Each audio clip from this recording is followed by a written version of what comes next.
Labas vakaras. Labas vakaras, kas po truputį jungsis į šiandienos tiesioginę transliaciją.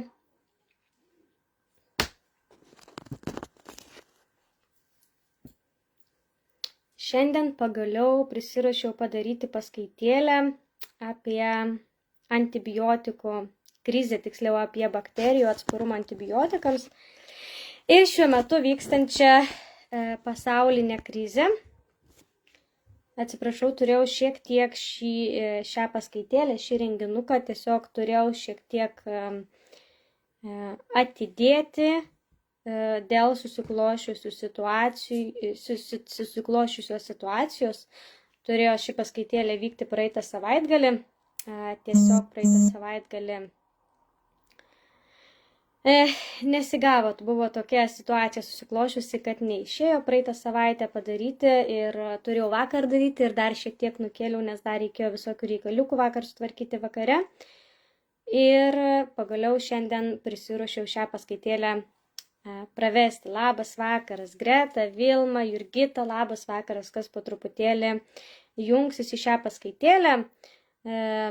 Istorija tokia, kad sugalvojau padaryti šią paskaitėlę viešą, todėl, kad jaučiu pareigą kaip natūralios medicinos atstovė, tiesiog jaučiu pareigą, matydama, kas darosi, pamačiau straipsnį apie Indijoje atsparių bakterijų protrūkį, superbakterijos, jos dar kitaip yra vadinamos, apie Indijoje atsparių bakterijų antibiotikams protrūkį ir tiesiog jaučiu atsakomybę, šią temą, kiek galėsiu pasiekti žmogučių, padaryti tokią viešą nemokamą paskaitą, tiesiog, nes dar vis jaučiu, kad yra per mažai žmonės šviečiami šią temą, kad per mažai yra informacijos, kad per mažai yra pasakojama žmonėms apie antibiotikus.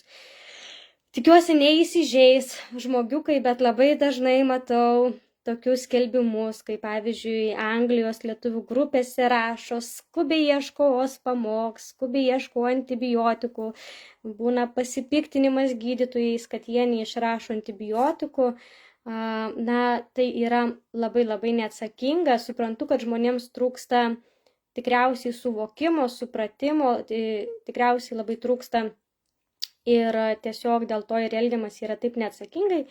Todėl iš savo pusės noriu papasakoti apie antibiotikų istoriją, noriu papasakoti, manau, kad tokių, faktų apie antibiotikus, kurie galbūt žmonėms nėra suprantami, kurie galbūt žmonėms nėra žinomi, noriu šiek tiek papasakoti taip pat, noriu pasakoti, kada tikrai reikia išsigąsti bakterijų, kada tikrai antibiotikai yra reikalingi ir, kaip sakau, tikiuosi, kad ši informacija bus naudinga. Matau, kad jūsų po truputį jungiasi, bet prieš pradedant paskaitėlę, aš noriu, sujudinau telefoną, noriu paklausti, ar jums gerai viskas matosi ir jums gerai viskas girdisi. Tai laukiu jūsų komentaro. Matau, labas Simona, Jūratė, Renata, sveiki. Ir laukiu jūsų komentarų, viskas gerai girdisi, viskas gerai matosi ir niekas netrukinėja.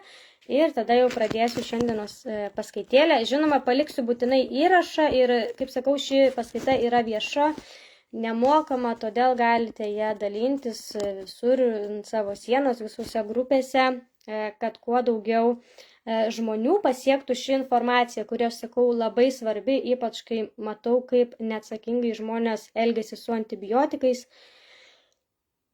Pasikartosiu, kad tiesiog jaučiu didžiulę pareigą, kiek galiu iš savo pusės tiesiog šiek tiek, papasakoti labai svarbios informacijos ir tuo pačiu gal ta informacija, antibiotikų pati istorija, gal nebūtinai yra labai svarbi jums, bet tikiu, kad tikrai įdomu.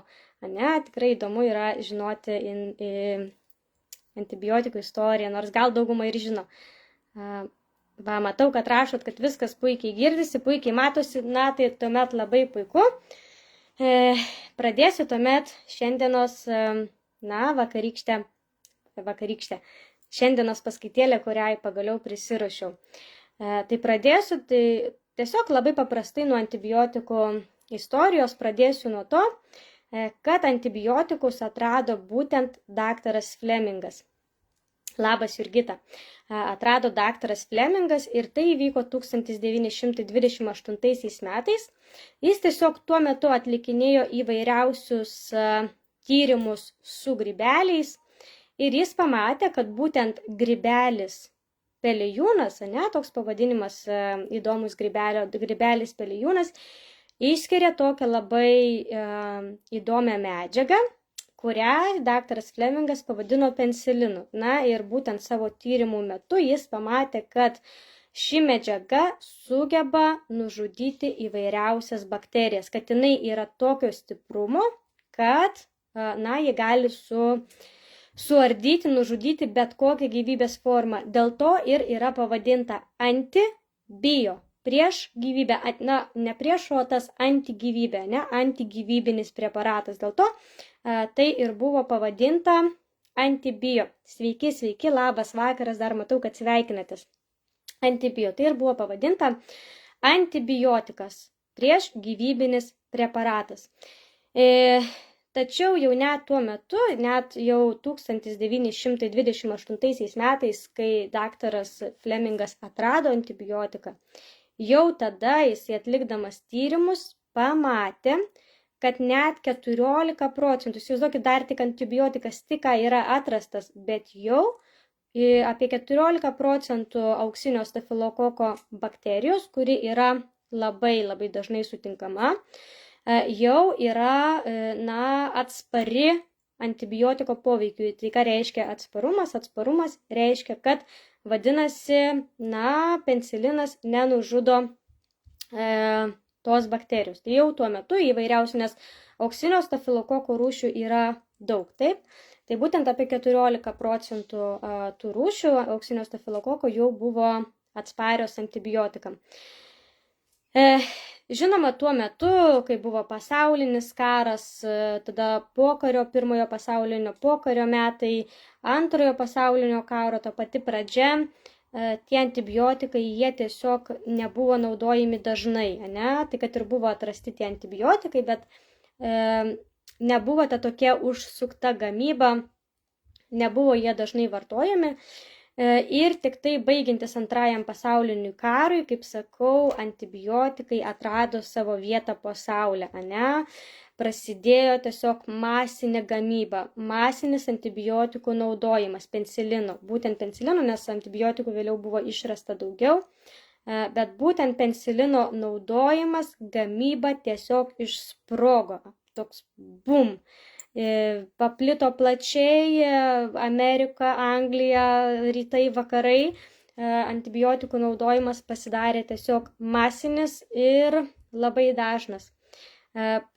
Buvo pradėti antibiotikai tiesiog skirti profilaktiškai, dėl slogos, išrašomi dėl kosulio, dėl gerklės skausmo, dėl bėrimo, tiesiog šiaip sau kaip vitaminas antibiotikai buvo pradėti tiesiog, tuo metu gal tokią galią sudavė mūsų, nesudavė, o tiesiog įteikė mums kaip žmonėms tokią galią, kad mes turim čia dabar kokį ginklą su bakterijomis kovoti, nežinoma, kad tuo metu, pokario metais, tai tiesiog dėl trūkumo higienos priemonių, dėl maisto trūkumo, dėl paprasčiausiai maistinių medžiagų trūkumo, dažnai labai tiesiog, sakykime, bakterinis susirgimas būdavo mirtinas, taip, nes tiesiog labai lengvai išsibalansuodavo tas balansas gerų ir blogųjų bakterijų pas žmogų.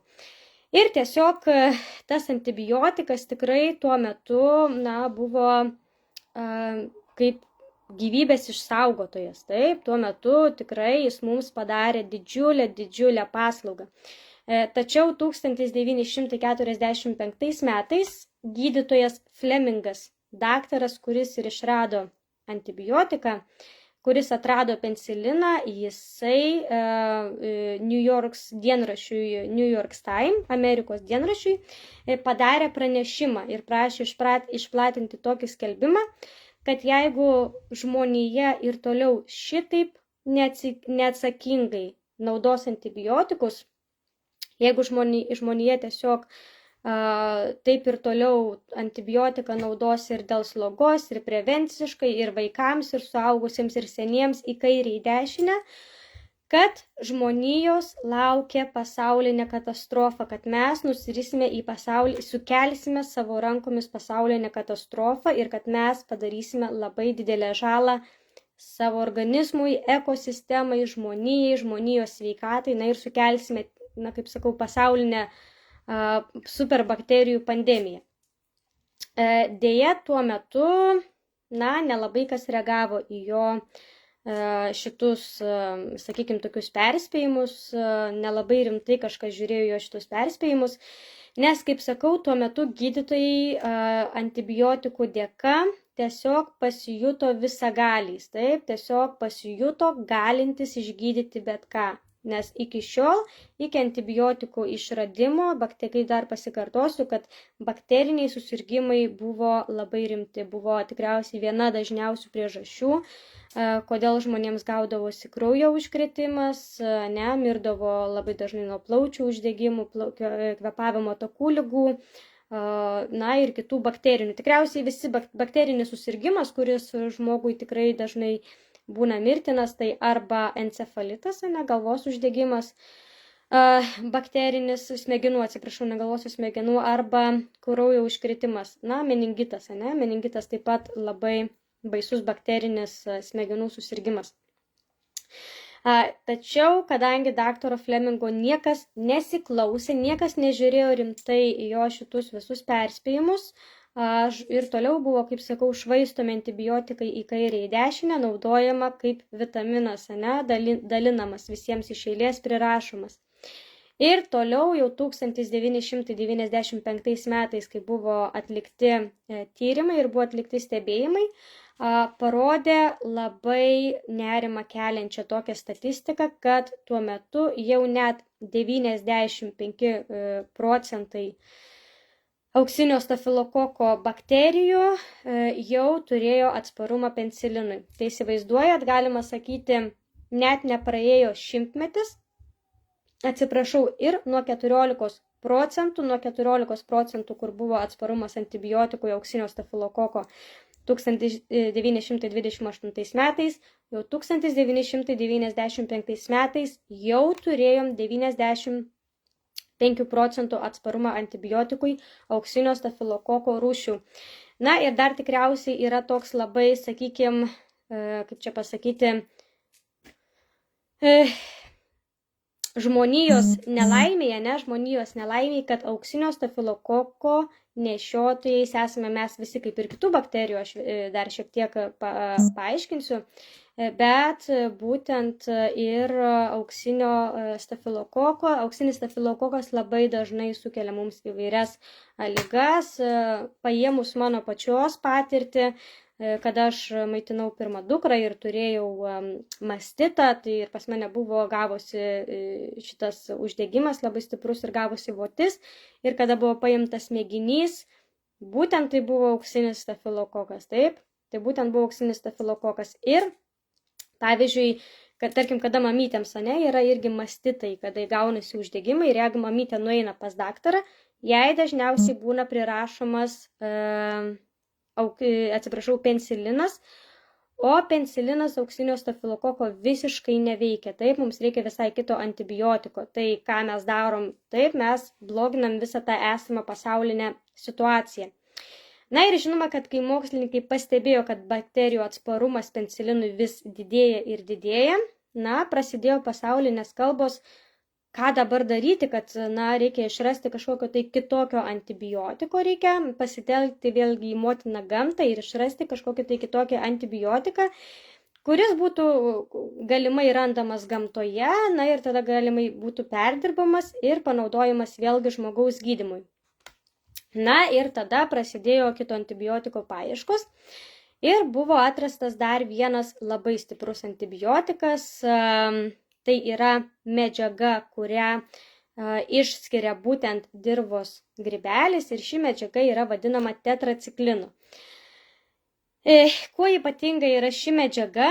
ar apskritai šis grybelis, tai būtent dirva šį grybelį augina ir šią medžiagą išskiria būtent tam, tetraciklinas yra panaudojamas tam, kad būtų apsaugota mūsų dirvos flora ir fauna nuo pavojingų bakterijų, nes tas bakterijas, kurias nešioja žmogus, tai yra toli gražu ne pačios pavojingiausios bakterijos. Tai yra ganėtinai, sakykime, mums reikalingos bakterijos ir jos yra ganėtinai švelnios. Tačiau yra žymiai pavojingesnių bakterijų, kurios galėtų užpulti ir mūsų florą, mūsų dirvos florą ir fauną. Ir todėl tetraciklinas yra naudingas tam, kad nesugriautų natūralios ekosistemos. Taip, tetraciklinas apsaugo savo dirvą, savo žemę, apsaugo florą, fauną ir natūralią ekosistemą, nes jeigu šito proceso nebūtų, šitos savisaugos sistemos, jeigu jinai neegzistuotų, na, tai tiesiog negalėtų augti nei daržovės, nei jokie vabaliukai joje negalėtų gyventi. Tiesiog, kaip sakau, įvyktų tokia katastrofa ir tiesiog jokie reikalingi mikroorganizmai negalėtų išgyventi, negalėtų gyventi ir pavojingos bakterijos sugriautų visą šitą mūsų natūralią dirvos ekosistemą. Taigi, tetraciklinas tuomet buvo pradėtas naudoti taip pačiai plačiai kaip ir penicilinas. Deja, žmogus vėlgi padarė tokią pačią klaidą ir vėl pradėjo tą tetracikliną naudoti irgi visur ir visada ir bet kam. Ir deja, daug bakterijų taip pat irgi po truputį pradėjo įgyti atsparumą ir tetraciklinui. Ir šis faktas ypatingai yra labai labai gąsdinantis, kadangi, kaip sakau, mes esame nežinioje, mes nežinome, kaip bakterijų atsparumas tetraciklinui, kaip jisai paveiks mūsų dirvos ekosistemą. Jeigu bakterijos puolančios dirvą kažkokiu tai būdu sugebės įgyti atsparumą tetraciklinui, tuomet gali labai būti, kad tiesiog visa mūsų ekosistema bus sugriauta ir mes prarasime galimybę ir auginti savo maistą. Taip, o jeigu prarasime gebėjimą auginti savo maistą, išlaikyti visus mūsų dirvoje esančius vabaliukus, visokius šližiukus, visus kirminiukus. Taip, nes būtent tetraciklinas saugo visą šitą mūsų labai gausią florą, fauną, kuri atlieka kokį svarbų darbą atlieka mūsų ekosistemoje. Pažiūrėkim į bitutės, ką jos daro. Jos apdulkina žiedelius, kad galėtų augti ir daugintis augaliukai, kurie mums teikia maistą. Ir aišku, kad jau šiuo metu gydytojai labai plačiai kalba apie visą šitą pasaulinį bakterijų atsparumo krizę,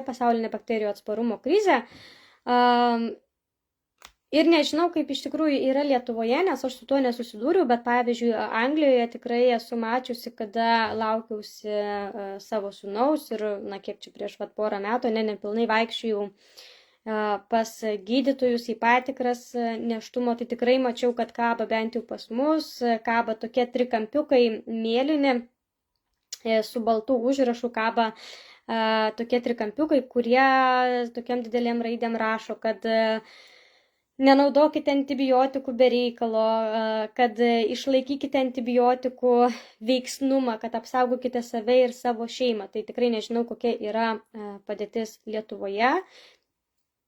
Atsiprašau, nežinau, kokia padėtis yra Lietuvoje, bet čia jau tikrai gydytojai matosi, kad po truputį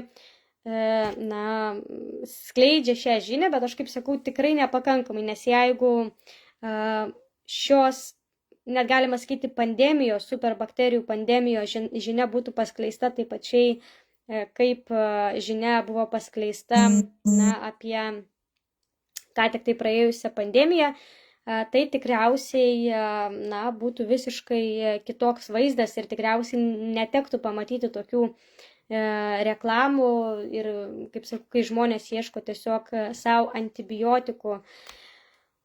Kadangi gydytojas neišrašo, tai bandau pats gauti savo antibiotikų, nors net nežinau, ar man jų reikia ar nereikia, bet tiesiog, gal antibiotikai man padės. Ir tikriausiai dabar norėčiau pagalbėti apie tai, kad kada iš tikrųjų reikia tų antibiotikų ir ar mums tikrai jų reikia tiek, kiek mes jų vartojam ir kaip veikia apskritai, kada mes susirgam kažkokiu tai bakterinė liga, bakteriniu susirgimu, ne? Tai pirmiausia, gal pradėsiu nuo to, kad apskritai, kada gimsta žmogus, tik gimęs kūdikėlis, tai jisai yra absoliučiai visiškai sterilus. Tiksliau, apskritai mamos įsčiose vaikas būdamas, vaikelis, kūdikėlis, jis yra visiškai sterilus. Jo oda yra sterili, jo burna yra sterili ir jo skrandis ir jo šitas žarnynas, visos gleivinės, oda, viskas yra pas žmogų sterilu. Ir tik tai slenkant mamos takais, po truputį, kada vaikutis jau gimsta, kada jis slenka mamos takais, po truputį jis šiek tiek prigeria, įkvepia ir jo žarnynas, jo skrandis po truputį pradeda būti apgyvendintas, bakterijomis, mikroorganizmais, kurie yra pas mamą.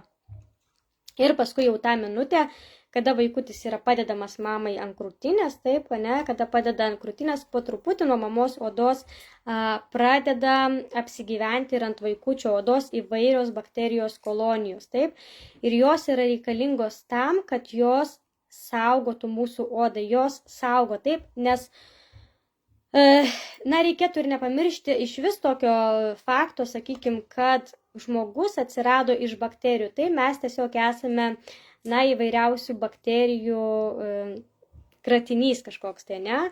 Ir visada egzistuoja blogųjų ir gerųjų bakterijų balansas. Visame kame, visur, kur mes esame, kaip ir sakau, dirvoje, žemėje, ore, mūsų organizme visą laiką yra toks kaip balansas tarp gerųjų ir blogųjų bakterijų. Ir pavyzdžiui, mūsų nosiaryklėje mes visą laiką nešiojamės meningokoko bakteriją. Mūsų ryklėje visą laiką gyvena stafilokokai ir streptokokai.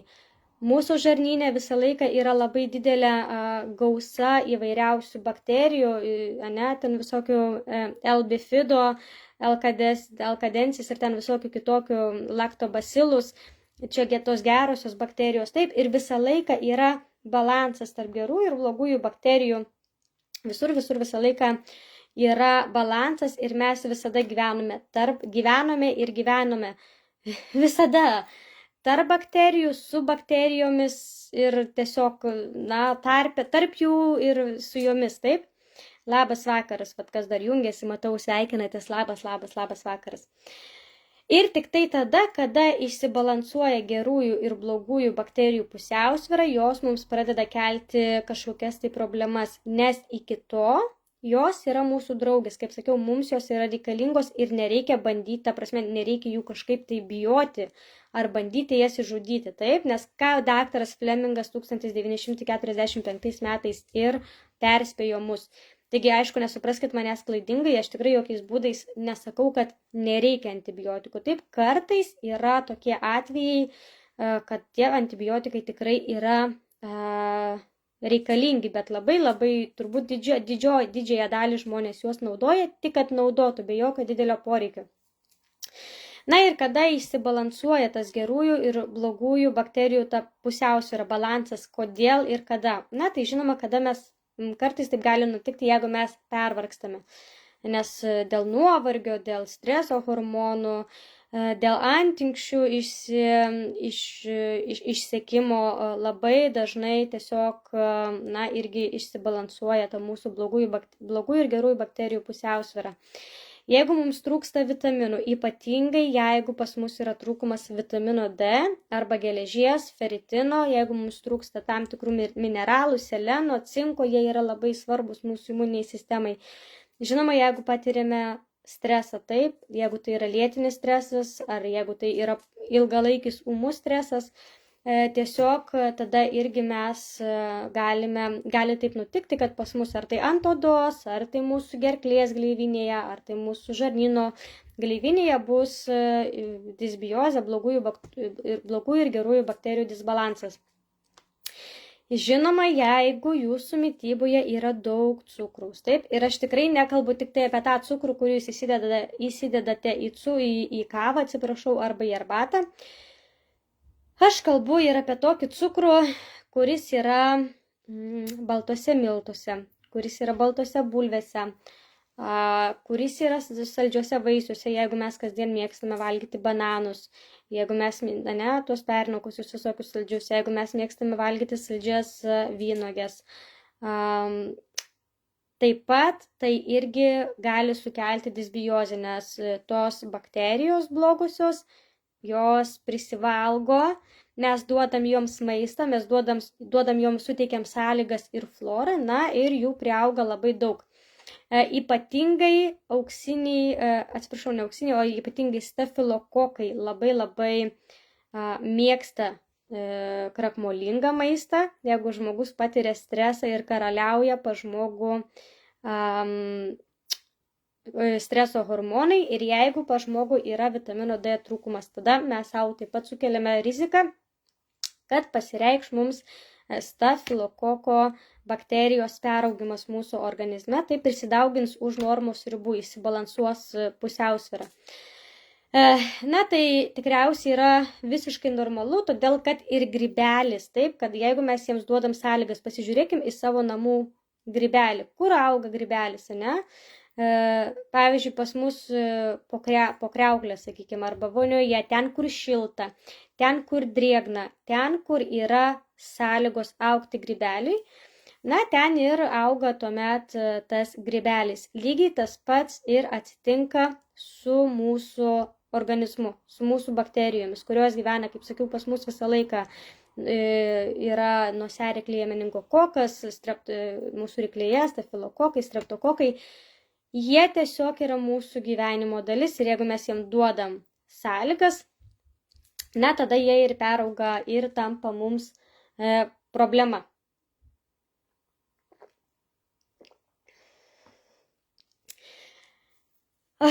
Reikėjo atsigerti vandenuką. Na ir kuomet pas mus kažkur tai blogųjų bakterijų, nebūtinai blogųjų, bet apskritai, tarkim, to pačio, sakykime, paimsim streptokoką, ne? Nes būtent kada, pavyzdžiui, yra mums skarlatina, pavyzdžiui, ne? Jeigu išvešėja streptokokas, vaikas ar žmogus, suaugęs žmogus arba vaikas susirga skarlatina. Sakau skarlatina dėl to, kad dabar labai girdėjau, tiek Anglijoje, tiek Lietuvoje girdžiu, kad yra dabar protrūkiai. Kada išvešėja pas mus prisidaugina per daug streptokoko, jisai mums sukelia pūlinę anginą. Dažniausias sukėlėjas pūlinės anginos tai yra streptokokas. Tada, na, mes galim pajusti gerklės skausmą, tokius klasikinius infekcijos simptomus, pakyla aukšta temperatūra, skauda galva, galbūt laužo kaulus, jaučiamės blogai, skauda gerklę, skauda ryti. Na ir tada ypač kada mamytės pamato, nebūtinai skarlatiną apskritai, ne, jeigu tai yra pūlinė angina, nes pūlinė angina vis tiek dažniausiai sukelia streptokokas, pamato pūlinę anginą.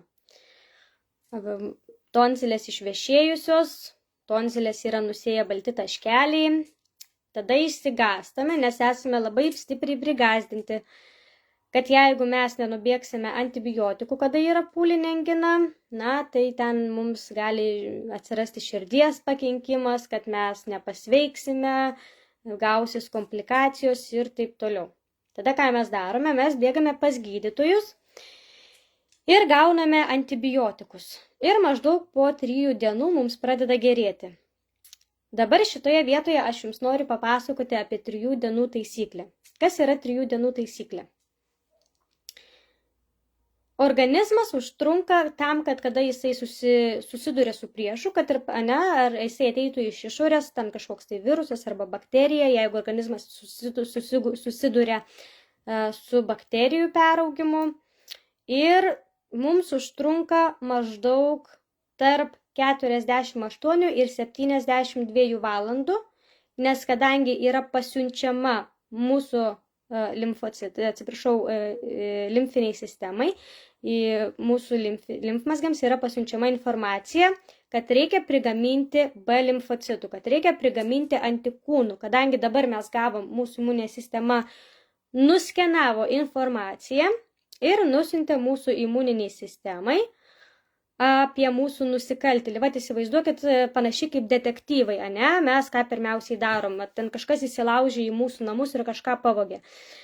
Tai kad pagauti nusikaltėlį, pirmiausiai reikės sudaryti kažkokį tai fotomodelį, ne kaip jisai atrodo, kur jisai gali gyventi, kur jisai gali būti, surinkti apie jį informaciją.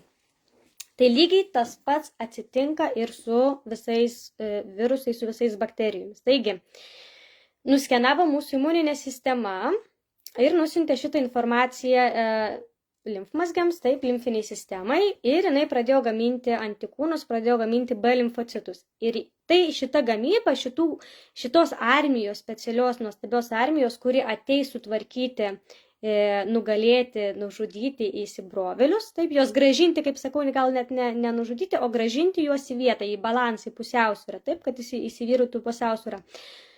Šitai užtruks apie maždaug tarp 2 ir 3 parų. Taip, šita gamyba.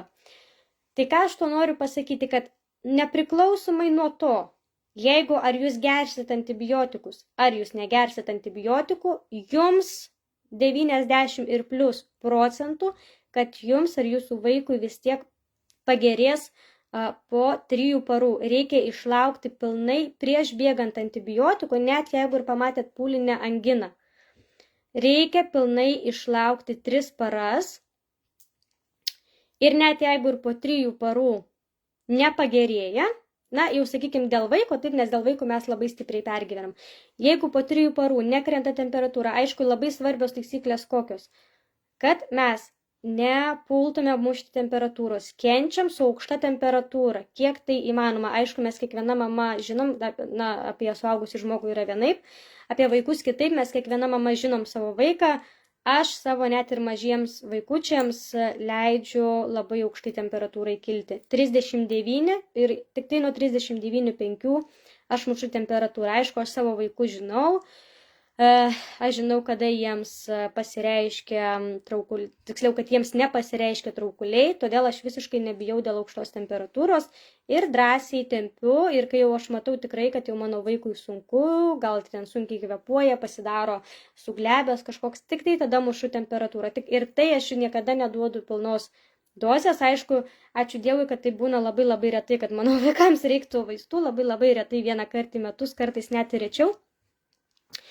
Tačiau niekada nereikia skubėti. Jeigu jūs išlauksit teisingai, kuo mažiau muši temperatūrą, jūsų imuninė sistema, net ir su tomis bakterijomis, sugebės susitvarkyti su šitais blogiukais prisidauginusiais, su šituo išsibalansavimu. Ir jūs padarysit dvigubą darbą savo. Jūs padarysit. Pirma, jūs ištreniruosit savo imuninę sistemą. Kitą kartą kitą kartą kito karto net nebebus, nes jūsų imuninė sistema nebeleis prisidauginti per daug šitų bakterijų. Jūs savo imuninę sistemą ištreniruosit labai stipriai.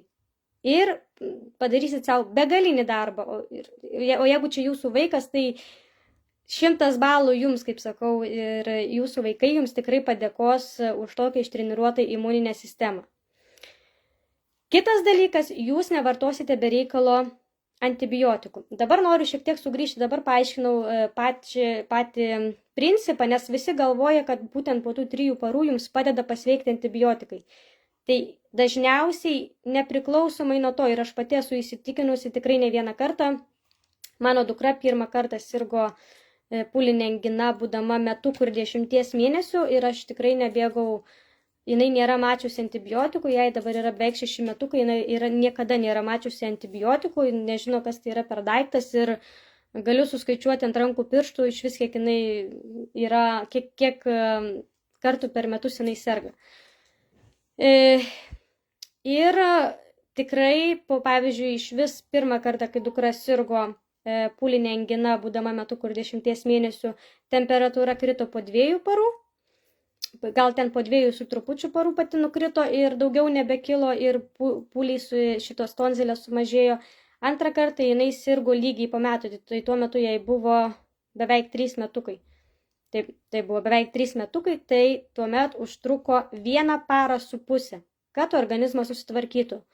Įsivaizduot, kaip organizmas išsitreniruoja ir kaip prisigamina antikūnų. Tai čia yra vienas. O dabar kitas dalykas, jeigu mes nubėgam pas gydytoją ir įsirašom antibiotikus, ir kas jeigu jums tas antibiotikas, nes kaip ir sakau, antibiotikas yra vienas, o bakterijų vien to pačio auksinio, vien stafilokokų ir streptokokų, tai jų yra šimtais.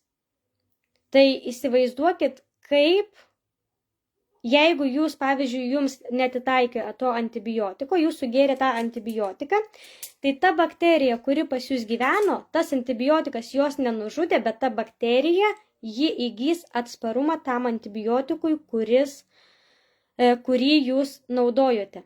Ir vėliau, nes ta bakterija, kaip sakau, dažniausiai mes ir liekame nešiotojai. Tiesiog mes grąžiname tą bakteriją į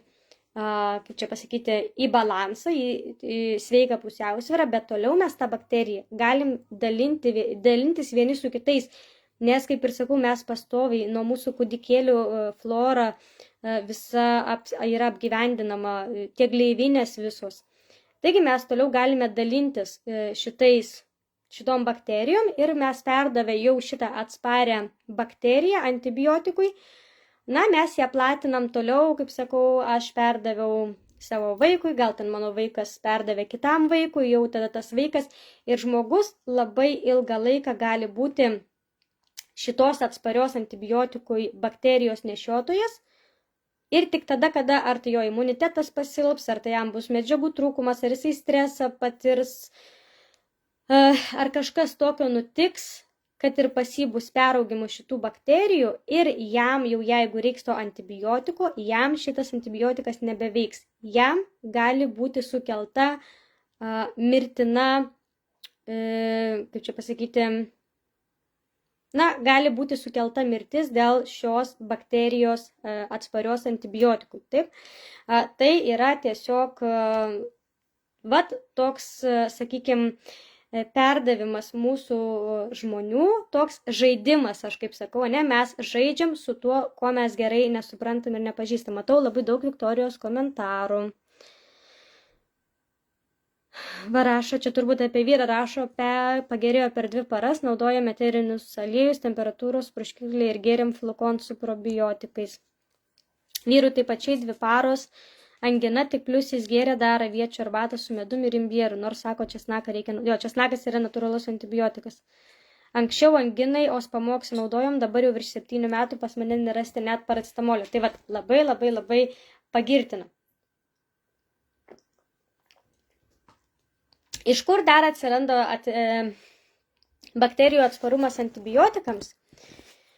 Tai žinoma, pramonėje tikriausiai visi žinote, o jeigu nežinote, tai tikiuosi, kad jūsų labai nešokiruos tas faktas, kad pramonėje tam, kad pavyzdžiui ten, kur yra auginamos vištos, mėsos, karvės, kiaulės, žuvis, ten, kur yra masiškai auginama daug galvijų, ten yra labai plačiai naudojami antibiotikai, beveik pastoviai ir viskam.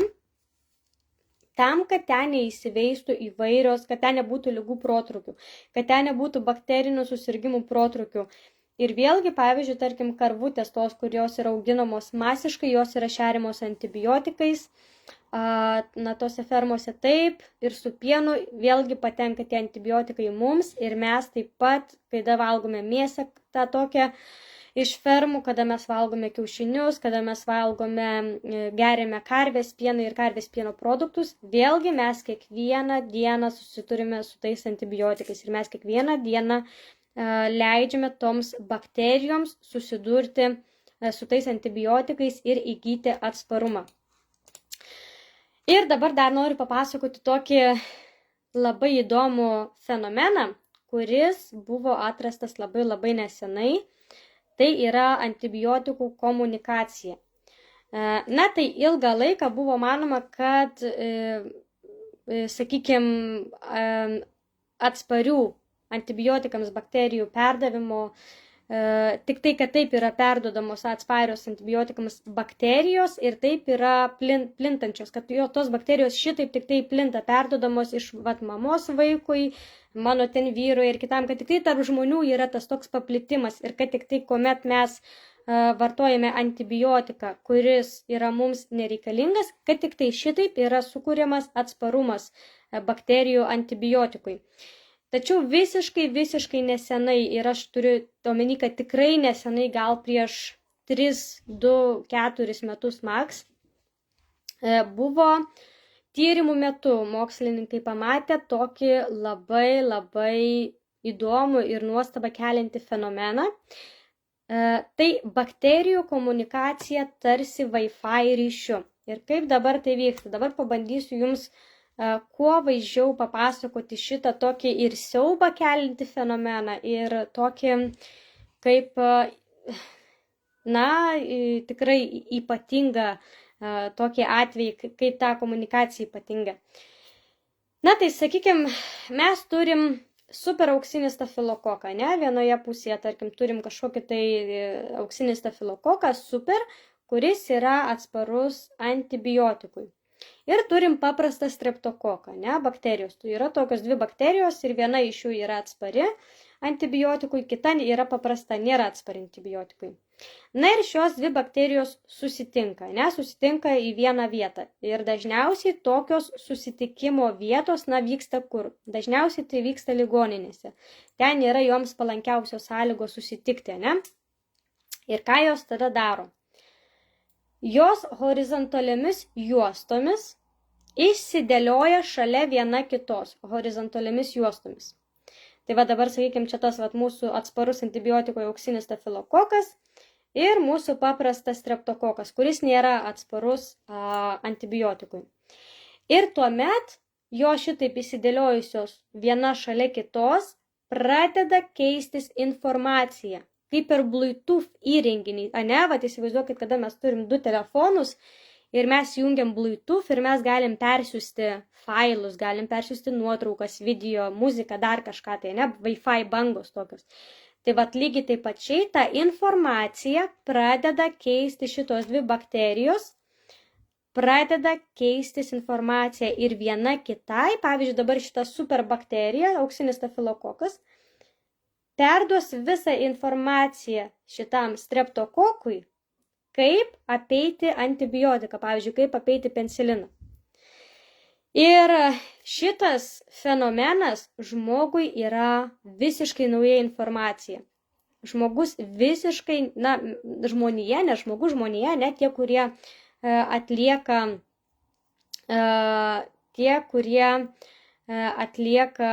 tyrimus, tie, kurie atlieka visokius įvairiausius bandymus.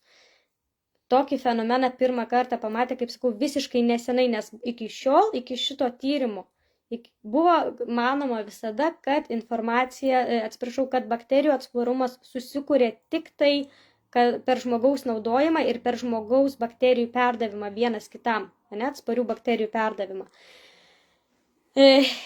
Pamačius šį fenomeną, nes dabar ypatingai labai stipriai plinta gonorėjos, superbakterijos, kuri yra atspari antibiotikui.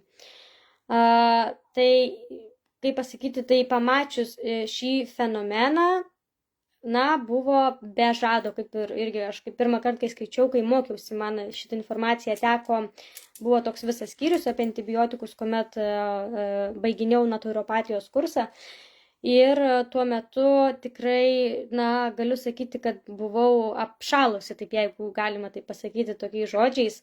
Ši informacija tikrai nustelbė visus, sakykime, lūkesčius ir įsivaizdavimą, kaip tos bakterijos komunikuoja, ir mes niekada prieš tai žmonija, nes ko gero, kad bakterijos visada taip ir komunikavo, jos visuomet, ko gero, taip komunikavo ir visuomet buvo ta informacija šitai perdodama ir dalinamasi, ir todėl taip staigiai ir didėja tas atsparumas bakterijų antibiotikui. Matau dar komentarų. O kaip, pavyzdžiui, buvo dukra užkrėsta stafilokokų gimdymo namuose ir vaikas tuštinosi pupelėmis. Dabar man tai reikėtų šiek tiek patikslinti, tai tas užkrėtimas stafilokokų būtent ar jau buvo kraujo užkrėtimas, ar tai buvo šlapimo takų užkrėtimas, ar tai, koks tai, ar odos, nes gali būti, būna ir odos užkrėtimas įvairiausiomis bakterijomis, bet, tai yra labai labai paprasta, ta prasme, ligoninėje tai yra veisykla, žarnyno, taip, Na, tai labai paprasta. Dar klausimas pirmiausiai būtų, ar, jeigu čia jūsų dukra Vilma, tai ar maitinot pati savo dukrą, nes tuomet mamytės piene yra oligosacharidai, kurie yra labai svarbus, kad mes padėtume gerosioms bakterijoms įsiveisti. Apskritai, jeigu mamytė savo pieneliu nemaitina, tuomet dažniausiai, žmogaus žarnyno flora apskritai labai sunkiai užsiveisia gerosiomis bakterijomis ir jinai būna jau šiek tiek, ne šiek tiek, o gerokai sudarkyta apskritai, jinai būna jau gerokai sudarkyta. Va, dar matau Rasos komentarą, oi, pabėgo. Vienu žodžiu susidaro grandinė ir apsisaugoja nuo antibiotikų. Taip. Taip, pati maitinau iš pradžių po 2 savaičių, ne. Na, tai kaip ir sakiau, ligoninėse yra labai, ten yra veisykla ir jos bakterijos, mes tik jų nematom, nes jos yra mažytės. O kaip ir sakau, net ir pas mus namuose mes esam vaikščiojančios bakterijos, pas mus visur yra ir reikia, kaip sakau, išmokti ir suprasti, kad mes esame bakterijų dalis, bakterijos yra mūsų dalis ir mes, kaip pasakyti, su tuo turime gyventi. Aišku, kaip ir sakiau, yra tokių atvejų, kada vaikutis yra visiškai mažas ir gali tai būti pavojinga gyvybei, gali būti, aš ir pati esu ir sepsį esu turėjusi. Tai aš tikrai nesu prieš ir yra atvejų, kai yra antibiotikų, tikrai jų reikia taip ir kitą kartą kitaip ir neišeina pasveikti. Tačiau kas yra per mažai aiškinama žmonėms? Visų pirma, pavyzdžiui, mastitai, pas mamytės mastitas, taip? Kas yra labai svarbu? Mityba. Niekur mamytės tikriausiai neišgirs, kad yra labai svarbu mityba. Nemaitinti bakterijų tuo, kas padeda joms augti. Krakmolingas maistas, cukrus, rafinuotas maistas, karvės pieno produktai, karvės pieno cukrus, laktozė. Nemaitinkime bakterijų ir mes neturėsime problemų su jų peraugimu. Tik tai tokie atvejai išliks tik tai ypatingiai atvejai, taip, kada tikrai mes patirime traumas, kada yra gimdymai mamytėms, taip, tada yra rizika žymiai didesnė. Kada, sakykime, yra kažkoks tai labai ūmus plaučių uždegimas, yra silpnesnio imuniteto žmogus, senyvas žmogus. Tie tokie atvejai, kada mums reikia antibiotikų, jie taps daug retesni. Ir tai nebebus toks, kad man pūlinė angina ir kiekvieną kartą reikia bėgti antibiotikų, nes to tikrai neturėtų būti, nes tokie mūsų neatsakingi veiksmai ir priveda prie tokios situacijos, kuri yra šiandien. Ir tikriausiai didžiausias klausimas apskritai, kodėl taip lengvai antibiotikams bakterijos sukuria atsparumą, kaip jos taip lengvai perpranta. Nes tikriausiai yra labai įdomus toks faktas, kad apskritai gamtoje egzistuoja labai daug antibakterinių žolelių, augalų, kurie turi, ganėtinai stiprų antibakterinį poveikį ir jie egzistavo ir egzistuoja tūkstančius metų.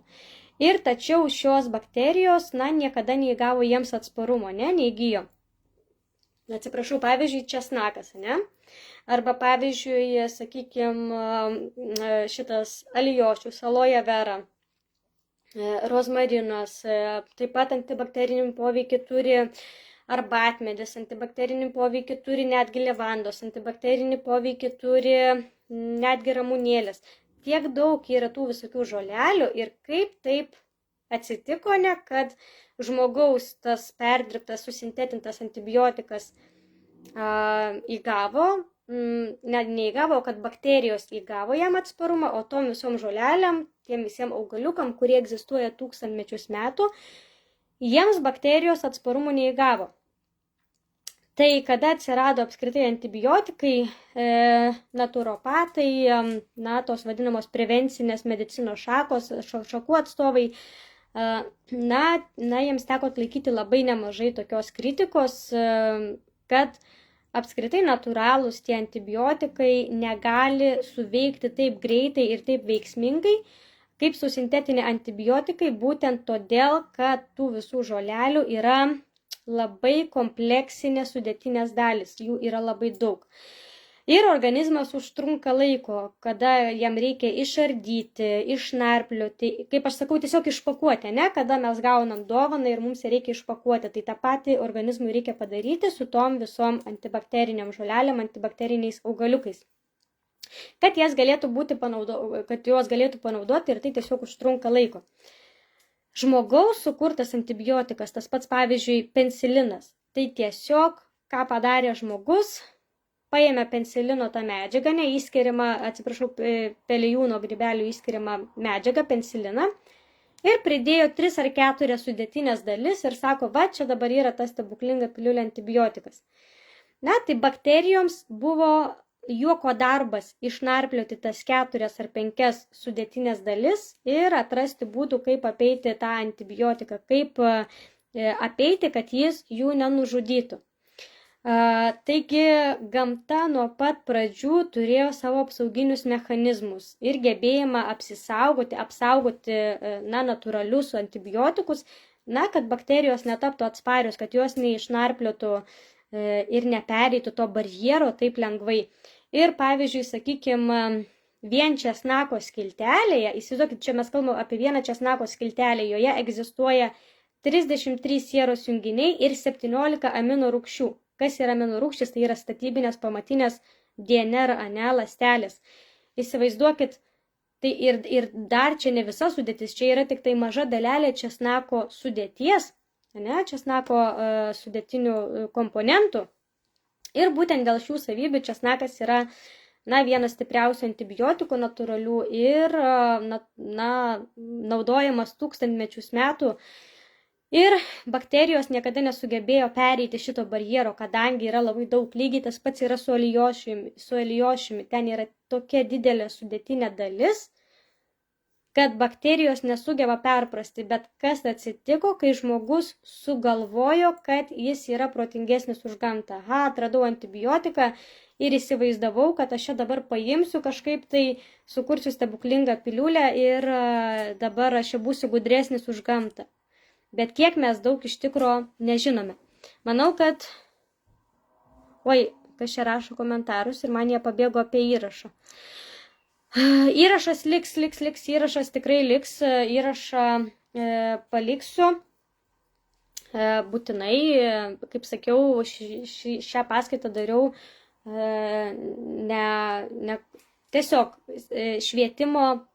iš švietimo paskatų, jausdama atsakomybę, kad bent kažkiek žmonių pasiektų informaciją, kad mes galėtume stabdyti šitą pandemiją, nes pavyzdžiui, man asmeniškai kaip mamai, kuri augina 2 mažus vaikus, man yra baisu, ta prasme, kas vyksta, kadangi nuo kraujo užkritimo, nuo sepsio, aš pati esu tokį turėjusi ir mes nei vienas negalim būti apsaugoti, nes gyvenime būna visokių atvejų, būna gimdymai, ypač mamytėms, o yra avarijos metu ir visokių atvejų gyvenime gali būti ir jeigu antibiotikai taps nebeveiksnus, jeigu mes nebegalėsime pasinaudoti antibiotikais ir bakterijos taps atsparios, viskas, mes prarandame tą gyvybės išsaugojimo funkciją sepsio atvejais, kada yra meningokoko atvejai, kada yra meningito atvejai, kada yra encefalito atvejai, kada yra bakteriniai plaučių uždegimo atvejai. Taip, mes prarandame šitą dovaną, atrastą daktaro Flemingo, kuris ir perspėjo mus, kad tai bus.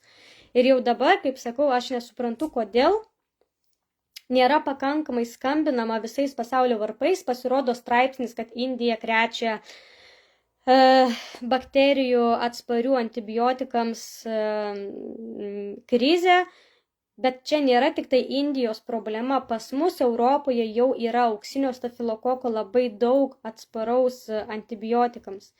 Pas mus Europoje jau yra gonorėjos bakterijos, kurios yra super gonorėjos bakterijos. Nesenai buvo, kaip tik rašoma apie Italiją, apie Ispaniją, kad ten yra, kad siaučia labai gonorėjos bakterijos atsparios antibiotikams. Ir tai nėra tik tai Indijos problema, ir tai nėra tik tai Italijos problema, tai yra viso pasaulio problema, nes, kaip sakau, tos bakterijos ir ta jų komunikacija tarsi Wi-Fi, tarsi Bluetooth būdu. Tai yra, nuostabus fenomenas. Taip, tai yra nuostabus gamtos fenomenas, tačiau labai stipriai perspjaunanti žmogų ir mūsų nežinojimą. Ir, kaip sakau, jeigu mes prieisime prie to, kad tos bakterijos, nuo kurių dabar yra saugoma dirva, tetraciklinas, dirva pasitelkė į tetracikliną, kad apsaugotų savo ekosistemą, kad apsaugotų savo, apsaugotų savo florą, savo fauną, kad apsaugotų galimybę ten įvairiems vabaliukams gyventi, kurie yra gyvybiškai reikalingi, kad galėtume auginti maistą, mes tiesiog prieisime prie susinaikinimo, tikrąją to žodžio prasme. Todėl, kaip sakau, įrašas tikrai liks, nes šią informaciją turi pasiekti kuo daugiau žmonių ir noriu tikrai nebematyti tokių bent jau įrašų Facebook'e, kur, kaip sakau, tikrai matau labai dažnai Anglijos lietuvių grupėse, kur dalinasi tiesiog žmonės ir klausia, iš kur man čia dabar gauti ospamokso, iš kur man čia dabar gauti kažkokio tai antibiotiko, tai tikrai, noriu, kad tėveliai pradėtų jausti atsakomybę. Ir ne tik tėveliai, iš tikrųjų suaugę žmonės, dabar matau komentarą.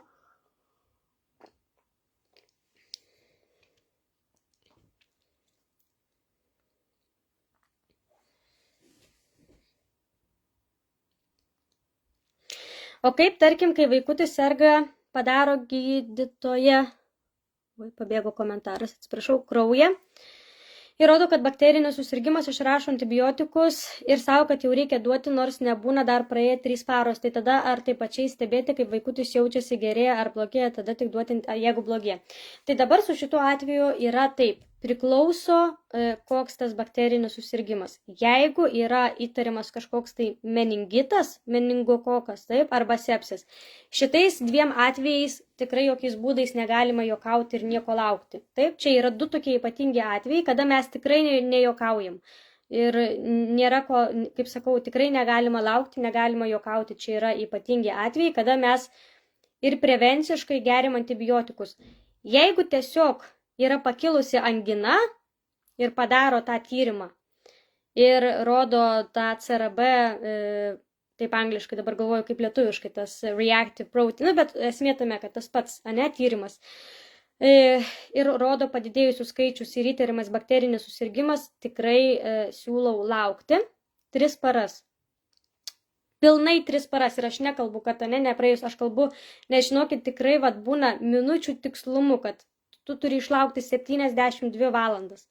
Tai nereiškia, kad aš užvakar per pietus mano vaikas susirgo, tai jau 3 paros rytą temperatūra nenukrito, aš jau panikuoju. Ne, jūs turit pilnai išlaukti, turim laukti, jeigu užvakar per pietus mano vaikas susirgo, tai šiandien per pietus ir rytoj per pietus, kada sueina lygiai jau tos 72 valandos turi praeiti. Ir tik tada mes jau, ir tai aš kaip sakau, tikrai turiu turėjusi atveju, kai pilnai 5 parų prireikė. Bet su vaikais suprantu, kad tikrai, gal nelinkusios mamos, ypač kada gal yra trūkumas žinių, kada mes nesame, ne visos mes esame medikės mamos, taip, tada gal yra šiek tiek, sakykime, nejauku, baisu ir taip toliau. Tai, bet jeigu tikrai 3 paras reikia išlaukti ir per tas 3 paras labai yra svarbu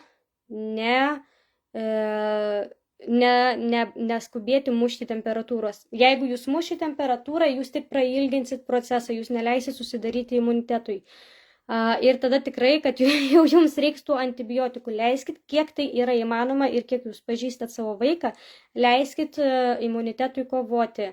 Duokit kuo daugiau arbatų, kiek tik vaikas geria, siūlykit jam, neapkraukit jo organizmo nereikalingų maistų. Jeigu vaikas nevalgo, nekraukit jokiais ten, sakykime, maistais, neduokit jokių blynų, jokių duonų, padėkit vaisių, padėkit agurkų papjaustykit, tiesiog žalio, gyvo maisto ir tegul tas vaikas bėgiodamas pasiema, kiek jam norisi, ar ten jam norisi uogytę suvalgyti, ar jam norisi kažkokį tai bananą, tai turi būti vaisiai, tai turi būti žalias maistas ir tikrai nebijokit, vaikas jūsų per 2, per 3 paras jis tikrai nenumirs badu, jam yra svarbiausi skysčiai, kuo daugiau skysčių, eterinius aliejus garinkit, kad ir būtų tas antibakterinis natūralus poveikis, arbatmedis, eukaliptas, levandos, jeigu nakties tinka, ne.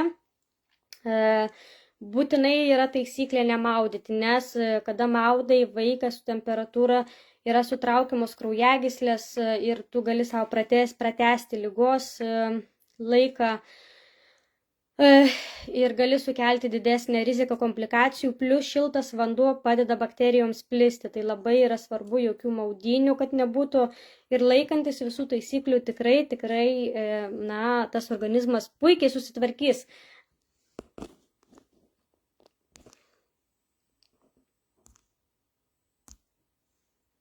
Mano vaikams dažniausiai būna arba gerklytės, arba kosuliukai, slogos, bet dažnu atveju rašo antibiotikus. Nu tai aš be žodžių. Čia yra baisu, pasakysiu va taip paprastai, čia yra baisu, čia yra viso virškinimo sistemos ardymas, čia yra imuninės sistemos ardymas ir tikrai yra bereikalingi antibiotikai. Aš neturėjau kur dėtis, nes dažniausiai temperatūra pasirodo vėlavo vakare naktį, o namie tik eteriniai aliejai ir viskas. Pirmą kartą baisu, antrą kartą jau žinau, kaip ką daryti ir kad reikia išlaukti. Taip, pirmas kartas tikrai baisu ir aš kaip sakau, kada serga mūsų mažiukai vaikai, kada jiems yra aukšta temperatūra. Tai aš irgi, tada būnu tokio kaip budėjimo stadijoje. Taip, aš praktiškai tada būnu be miego, bet aš tiesiog pasiryštu tam, nes aš žinau, kad kokį aš didelį darbą padarau, koks tai yra labai geras darbas mano vaikui, jo imunitetui.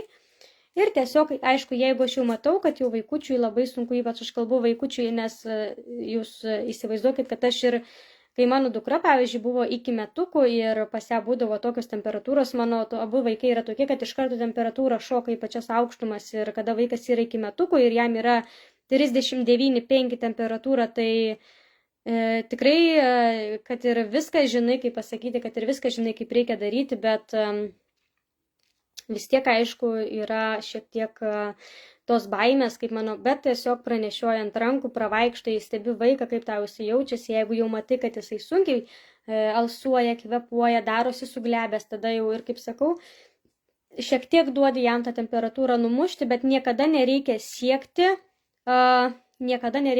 tą temperatūrą visiškai numušti ir galvoti, kad jeigu aš temperatūrą numušiau, tai jau viskas mano vaikas pasveiko. Tai jokiais būdais taip nėra. Ir tas pats yra ir su mumis, su suaugusiais. Tai žinokit, aš 2019 metais išmečiau visus termometrus ir pradėjau daugiau klausyti tiesiog savo mamiškos intuicijos ir tiesiog širdimi jausti daugiau, kaip kada mano vaikui reikia tų vaistų, kada ne. Ir tikrai, žinokit, tas sirgimas, pavyzdžiui, buvo 2019 metų, paskui pirmą kartą mano dukra susirgo tik tai praeitų metų, 2021 metų gegužės mėnesį. Tai, ką reiškia ištreniruotas imunitetas? Tai aišku, tai visiškai nereiškia, kad vaikas dabar niekada nebesirgs, ar kad jūs patys niekada nebesirgsite, tai mes esam žmonės.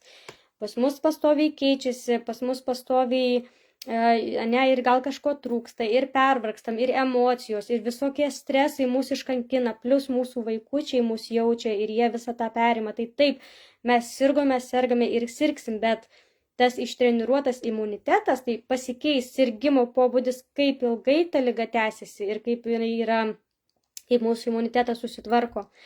Ir kaip dažnis, nes tikrai aš manau, kad nei mums suaugusiems, nei mūsų vaikams yra nemalonu sirgti, kas mėnesį ar labai dažnai. Tai manau, kad yra daug maloniau tiesiog, kada mes susergame ten vieną kartą ar 2 kartus į metus ar mūsų vaikai. Ir manau, kad kaip mamos mes labiausiai mėgstame matyti savo vaikučius tada, kada jie yra, sveiki.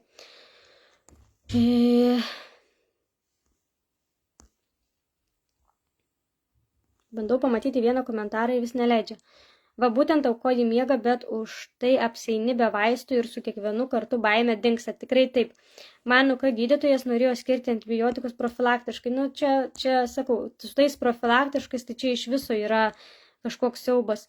Būna, bet aš manau, kad dažniausiai stengiasi išvengti antibiotikų, Lietuvoje dažnai nori. Tikrai taip, Anglijoje tikrai šiaip yra tas toks dažniausiai, jau bent jau paskutinius 2 metus tikrai yra vykdomos prevencijos, kad antibiotikų skirti, neskirti be reikalo tos prevencijos programos. Bet labai, žinokit, priklauso nuo gydytojų. Ypač vyresni gydytojai, va tie, kurie gyveno tuo laiku, mokėsi tuo laiku, pokario laiku, jie dar vis turi tokį mentalitetą.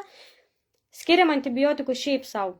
Ne, kaip ir jie buvo pradėti naudoti, tai buvo viskam, dėl slogos, dėl gerklės, dėl kos, dėl visko. Išbėrė imk antibiotikų, temperatūrą imk, profilaktiškai imk antibiotikų. Tai kai naktį sukyla aukšta temperatūra, labai nejauku, lyg panika paima, o kad eit miegot ramiai, tai jau nėra net kalbų. Tai tikrai taip, sakau, tikrai žinau, kaip aš ir pati esu mama ir tikrai ne vieną kartą teko iš vis, kaip kažkada pasakojau, mano dukra po skiepų turėjo labai stiprius šalutinius poveikius ir aukštas temperatūras ir iš vis apskritai greitai ją teko kviesti. Tai tikrai žinau, labai suprantu. Bet kaip rašė Viktorija, man atrodo baisus, dažniausiai baisiausias būna tik tai pirmas kartas, o paskui jau tu žinai, kad jau tu tiesiog lauki to momento, nes paskui jau ta temperatūra, jinai ten tęsiasi 1 parą arba 1,5 paros ir viskas, ir nebereikia jokių vaistų, nieko nereikia, ta temperatūra, jinai tiesiog nukrenta ir viskas, ir ta prasme, tu pats jautiesi labai gerai, nes tu žinai, kad tu savo imunitetui padedi. Mano dukra dabar serga tracheitu, be temperatūros, gerklė paraudus ir šlapias kosulys, nuėjus pas gydytoją, kad paklausytų, ar nusileidęs kosulys, gydytojas pasakė antibiotikus gerti 3 kartus per dieną 7 dienas. Parėjus namo receptą išmečiau į šiukšliadėžę. Tai galiu tik pasakyti, kad labai šaunuolė mama esat, tikrai labai šaunuolė, nes antibiotikus tokiais atvejais skirti tai yra tiesiog, kaip ir sakau, čia yra tokie baisus atvejai, kaip ir, galbūt mūsų dar, nors ir tai paėmus tą pagreitį, ant kiek greitai tos bakterijos įsibėgėja, tos atsparumas, nes aš neįsivaizduoju, ką darys gydytojai, nes šiai dienai, aišku, galbūt ir atras jie kažkokį tą būdą, bet šiai dienai nėra jokios kitos išeities. Šiai dienai, jeigu tau yra sepsis, kraujo užkrėtimas ir tau antibiotikai nebepadeda, viskas.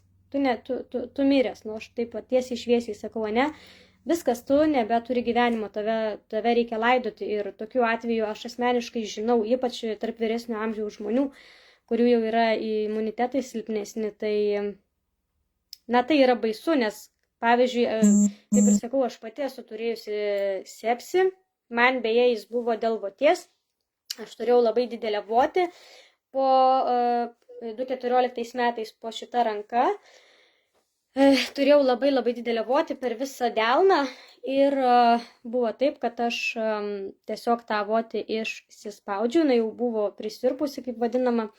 Ir nors ir žinojau, kad taip negalima, bet buvau, kaip sakau, paauglė ir išsispaudusi tą votį nuėjau iškart į vonią. O į šiltą vandenį jokiais būdais su tokiom atvirom žaizdom, kur buvo bakterinis susikaupimas, eiti į šiltą vandenį jokiais būdais negalima, nes iš karto po kraują su krauju įsinešiojo po visą organizmą. Tai man taip ir buvo, lygiai po 2 parų man pakilo staigiai aukšta temperatūra. Be nieko daugiau, jokių kitų simptomų nebuvo, tik aukšta temperatūra. Ir man gavosi sepsis, dėl tokios vienos mažos klaidos. Tiesiog nuėjau į vonią su ta atvira votimi išspausta. Tai kaip sakau, ir jeigu tuo metu būčiau turėjusi tokią bakteriją, kuri antibiotikui atspari, tai ar aš šiandien jums būčiau ir pasakočiau apie antibiotikų atsparumą, tai tikriausiai ne, tikriausiai šiandien manęs šiandien nebūtų. Todėl, kaip sakau, man šis fenomenas, tai kas dabar vyksta, yra daug baisiau negu ta pandemija, kurią mes ką tik praėjome. Ir būtent apie šią turėtų pandemiją, apie bakterijų atsparių antibiotikui pandemija turėtų būti skambinama visais pasaulio varpais, mes turėtume garsiai labai apie tai kalbėti ir jūs šią informaciją žinodami jauskite atsakomybę, aišku, aš jums negaliu pasakoti, ką jums daryti, aiškinti jums, ką daryti, bet aš labai kviečiu dėl savo vaikų, dėl mūsų ateities, žmonijos ateities labai kviečiu jausti atsakomybę ir pasakoti šią informaciją kuo plačiau ir kviesti visus žmonės ar kažkur tai pasiskaityti, nes dabar ir tų straipsnių yra, kaip sakau, N+K. Labai daug yra straipsnių ir jeigu jums gydytojai, kaip Inga bene rašė, kad išmetė antibiotikų receptą, tai beje mano mama elgdavosi visą laiką taip pačiai. Aš iki 18 metų, iki tol, kol to sepsio man nebuvo, aš niekada nebuvau mačius antibiotikų, nes visus antibiotikų receptus mano mama išmesdavo. Kažkada esu aprašiusi, kai mano broliui buvo 8 mėnesiai, jam buvo įtariamas plaučių uždegimas. Ir jam norėjo duoti antibiotikus, čia dar buvo tas prie rusų laikų, ir mano mama neleido duoti antibiotikus, jai iškvietė policiją ir privertė raštiškai pasirašyti, kad jinai neduos savo vaikui antibiotikų ir pasakė, kad jeigu jisai mirs, kad jinai prisiims atsakomybę. Ir buvo jai pasakyta, kad vaikas mirs per 2 valandas. Visgi jinai mano brolį išsivežė pas močiutę, pasiėmė, pasirašė tą raštą, įsivežė pas močiutę ir mano močiutė tada juokėsi, kad kuo tau jisai mirs, tu pasižiūrėk, tas tavo vaikas, jam viskas gerai, yra šiek tiek temperatūros, jisai kosėja. Na ir gydė senų būdų, tai kmyno, pinių, avižų arbatos, taip pat taurės mes statydavom ir dabar dar statom, tikriausiai gal kažką žinot, kai į tos tokios, kur yra taurės, ant nugaros statomos į vidų įkiši degančią liepsną ir paskui dėdė nugaros, kad trauktų. Tai ir dabar jau tas žmogus, mano brolis, kuris turėjo mirti neva nuo plaučių uždegimo per 2 valandas, jeigu negaus antibiotikų, tai jau šiandien jam yra, gerokai virš 30 metų, yra sukūrę šeimą ir, kaip sakau, laimingai gyvena. Tai, kaip sakau, nuo mūsų rankose, mums gydytojai duoda antibiotikus, bet kada mes turime informaciją, mes nebūtinai turime priimti jų gydymo metodus. Tai tiek šiandienai norėjau jums papasakoti apie antibiotikus, labai tikiuosi, kad buvo įdomu, labai tikiuosi, kad jūs šią informaciją nešitės su savimi, nešitės toliau, pasakosite kitiems, platinsite, kad, kaip sakau, prisijimsite atsakomybę ir atsakomybę nebijoti, kaip sakau, visą laiką galite ir man parašyti, jeigu jūsų vaikas serga, jeigu jūs jaučiat kažkokias tai baimės, parašykit man, aš jūs padrasninsiu, pasakysiu, ar tikrai patarsiu, ar tikrai jums reikia tų, kaip sakau, antibiotikų, tikrai, mamytės dažnai, kaip sakau, gelbėju tokiuose situacijose ir tikrai, kaip sakau, palaikysiu tam, kad išvengti, kad jeigu, sakau, galiu nors prie 10 žmonių prisidėti, kad būtų išvengti antibiotikų, tai taip ir padarysiu, nes galbūt tas 10 žmonių paskui dar 10 žmonių, kaip sakau, išgelbės, Tai linkiu jums likusio nuostabaus sekmadienio vakaro, sąmoningų pasirinkimų, labai linkiu niekada nekaltinti, nieko daktarų, kažkokių tai nieko nekaltinti dėl to, kaip jūs jaučiatės, kokia jūsų sveikata,